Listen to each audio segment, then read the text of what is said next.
Okay, so it's time we have a conversation about the overturning of Roe versus Wade that is non-emotional, that talks about how we take the steps forward.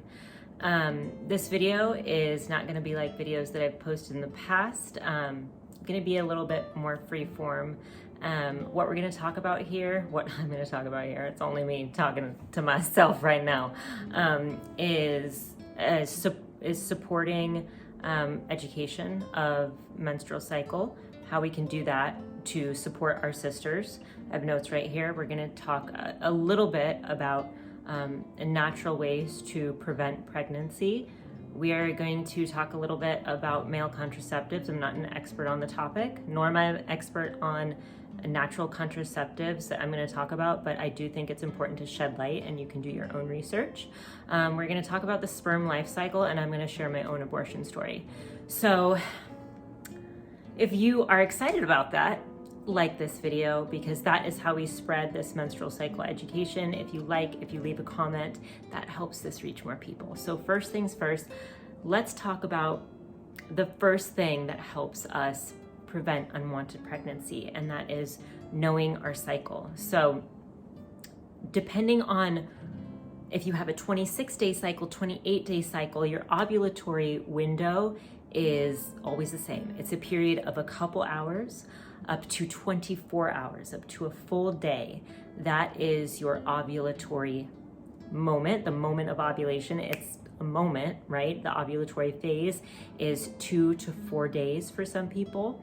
And that is the time when you can actually get pregnant. There is folklore saying that we can get pregnant at any time of the month, and I'm going to explain why that is and why that exists. But really, we are only fertile for a number of days, and we can only actually become pregnant. A sperm can only implant into us in a very specific time window. So knowing when that is really important. So how do we do that, right? We want to get this education out. We want to help people understand when their body is actually fertile. So that point is right before the basal body temperature spike. So what is the basal body temperature? The basal body temperature is our core temperature during the moment we wake up without moving in bed too much. So that is really important to get down. So in order to track your basal body temperature to look for fertility, we want to be actually taking our temperature every morning for a number of months to understand when ovulation occurs. Ovulation occurs after the basal body temperature spikes 0.5 degrees. So you can't tell when ovulation is going to happen before it happens, but you can tell when ovulation is going to happen after the fact, and then make an educated prediction as to when ovulation is going to happen for you in the future. So most people ovulate around day 14. That might not necessarily be true for you. So do not trust menstrual cycle apps to tell you this kind of stuff, because they can only tell you based on mathematics and days. They can't tell you based on what your actual body is doing. What I teach in the Confident Menstrual Cycle Coach Academy, the first phase of it is understanding, the phone battery is low and the sun is setting, so I'm going to make this as quick as possible. So in the Confident Menstrual Cycle Coach Academy, we teach the ABC method. That's the actual body cues method. So we know what the actual body cues are based on what our body is telling us. So temperature is one of those things. Also, cervical fluid. I made a post that I'll link to below that details the different type of cervical fluid that we can look out for that can tell us when we're fertile. Our transitional fluid looks cloudy. Our extremely fertile fluid looks very clear, and it's stretchy. It has a different texture. And that is correlated with that basal body temperature spike. So just to review that really quick before we move on to the next one. We know when we ovulate after the fact, after our temperature raises 0.5 degrees. And we need to couple that with the other actual body cue, which is our cervical fluid. Transitional cervical fluid is going to be chunkier and thicker. And then our most fertile cervical fluid is going to be clear and stretchy, okay? So I hope you got that down. And remember, we need to test for our basal body temperature for a period of months before we can, like I would say 3 months, the 100-day rule, before we can be sure of when we're actually ovulating. So I encourage you to do that if you haven't already.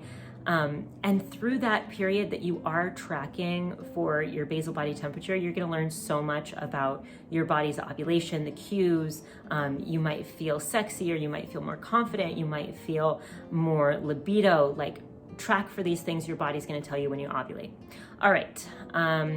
Let's actually skip to the sperm life cycle before we talk about herbs. So we are now learning a lot more about sperm and the sperm life cycle. It used to be that we thought that sperm lived for 5 days.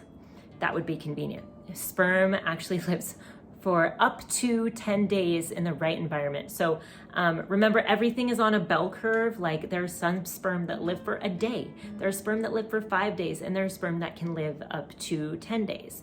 So understand that that is a possibility, right? And I'll share with you more about my own abortion and conception story and how I know that's actually true in my own body too, that the sperm lived for 10 days. So lucky me, I've got personal evidence to share with you. So that's something to know, is that even though our ovulatory window is fairly small, remember that 24 hours, if we have sperm inside of our body for a period of days leading up to that, we could potentially conceive a human person. So that is possible. Now, let's talk about herbs. So there has not been a lot of very valid scientific research on herbs, but there is a lot of history on the use of herbs amongst Native populations here in America and Ayurvedic medicine as well. And there are a few, there's just two that I want to share with you. One is parsley, using a parsley tampon. You heard me right. Using a parsley tampon after we have sex actually draws down, it's astringent, so it draws down anything that is in our vagina. So it does change the pH of your vagina, so it's not something that you want to do with regularity. But if you're, for instance, having sex within, a couple days of your ovulatory phase and you just want to be on the safe side, I'm not above using a parsley tampon. I mean, I'm personally in the zone where if I were to conceive a child with my partner of 3 years, I would welcome it. But that is something that I have used in the past with success. So a parsley tampon, you're like, how the F do I make a parsley tampon? So you can take a bunch of parsley, wash it very well, and then you can choose to tie it in a knot or not. You put some cheesecloth over it.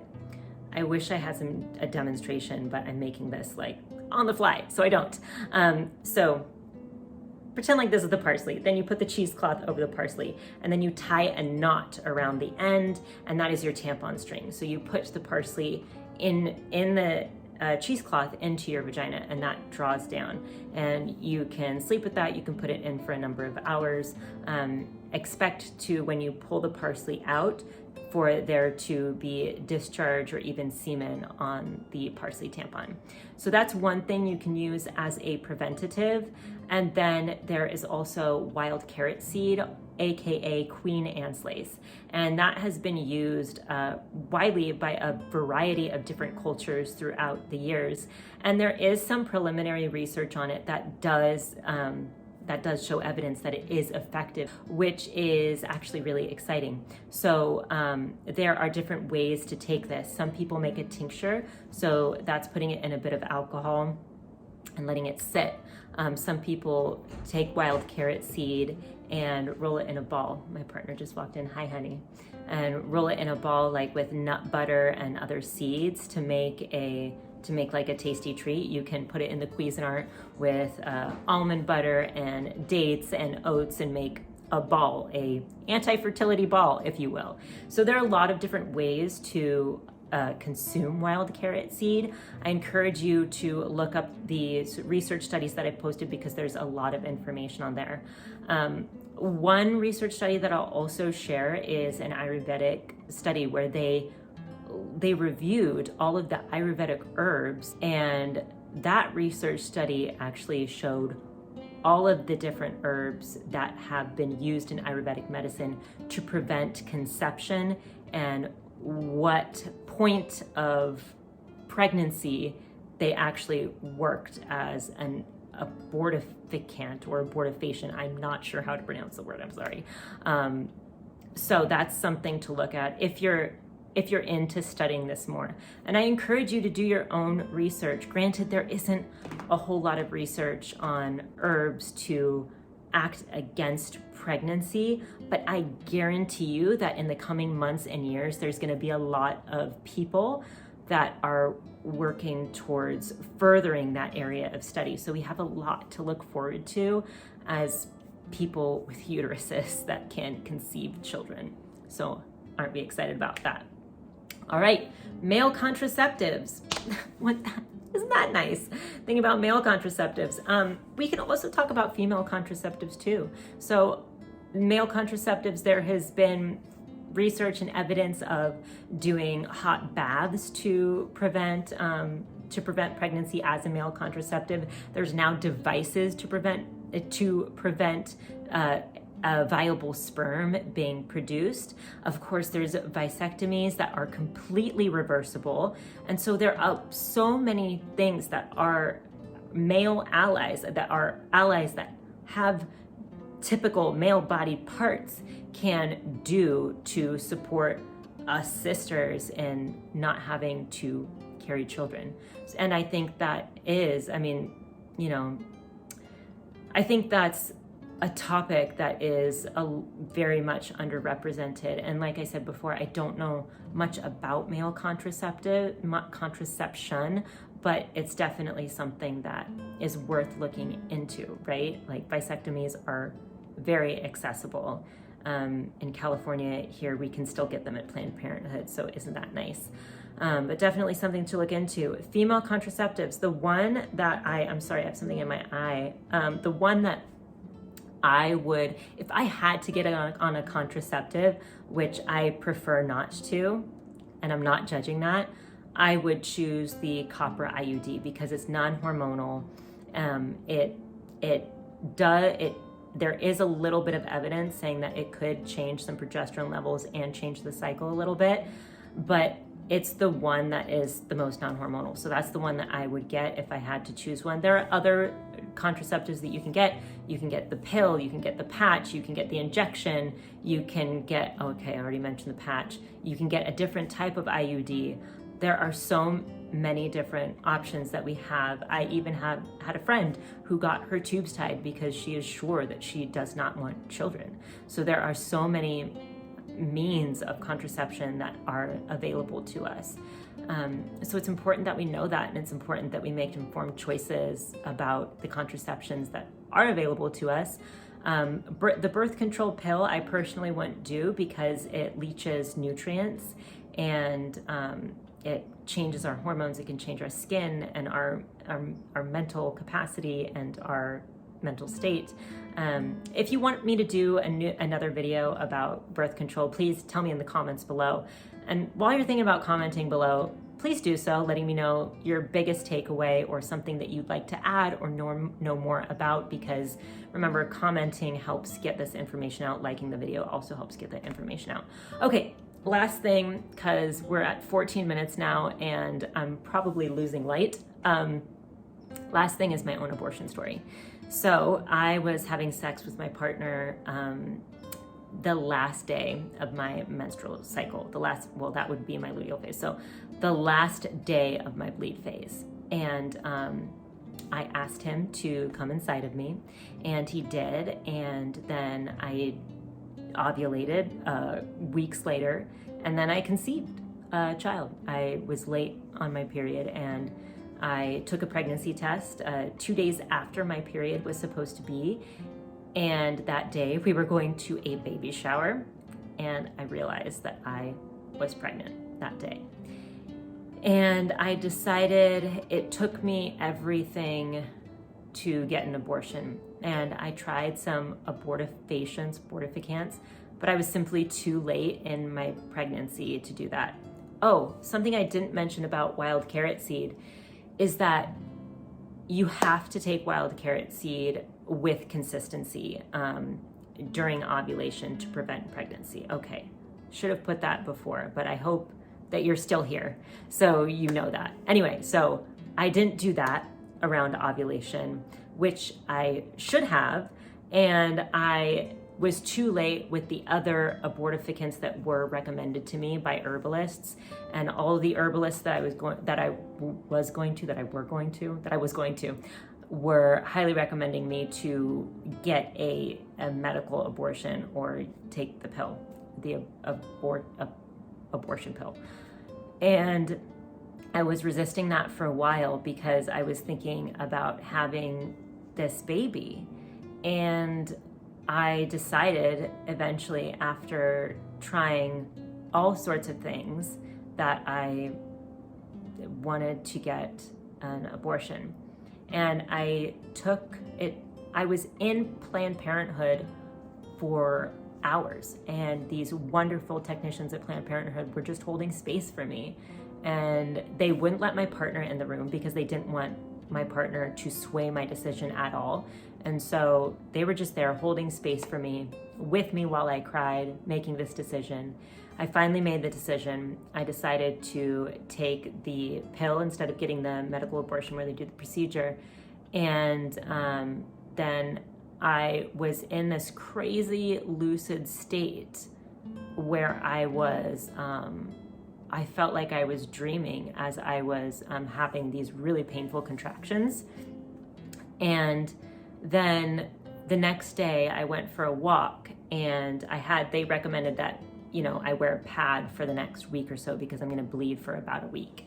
And so I was wearing a pad on my walk, and I felt a very painful cramp the next day, and on my walk, right? And I went into a coffee shop that was nearby, and I saw the fetus in my pad. It was an outline of this little tiny thing in my pad. And that was both, it was really sad. I was really, really sad. It was definitely a little traumatic, and I also was extremely relieved too that I had made that decision. And so I wasn't planning on sharing this, but I took that fetus that had come out and I buried it. And me and my partner had a ceremony for that fetus. And then that partner and I broke up, thank the heavens, because it was not a healthy relationship, and he was not mentally stable. I talked to multiple therapists, actual licensed therapists about this person that I was dating, and they all said that what I had gone through with him, that he was narcissistic. And I dodged a major bullet by not having to raise a child with him for the rest of my life. And obviously we want to take emotion out of this whole situation because we want to support women's right to choose, and to choose to have a baby or to choose to not have a baby. And I am so happy I had the choice to not have a baby with that person, and that choice was covered for me medically. That choice was easy, and that choice, it wasn't easy, but once I made the choice, it was easy to do, and I had support of very compassionate technicians. Now, the last thing I'll say is that after that, I bled for 30 days, and Planned Parenthood couldn't do anything for me there. They offered birth control, but I was like, no birth control. And so, thank goodness, there was an acupuncturist that could treat me for what I was going through with bleeding for 30 days. That choice through my hormones way off balance. And if you want me to talk about that in another video, because like this video is way too long now, just leave me a comment down below. I'm gonna end here. Thank you so much for watching, and remember to share this video with your friends who want to know more about their options for contraceptives, for natural contraceptives, for herbs, for natural family planning, and leave a comment down below so that the algorithm can pick this up and send this to more people who are interested in the topic. And thank you so much for watching, and I really appreciate all us being allies to people with uteruses. See you next time.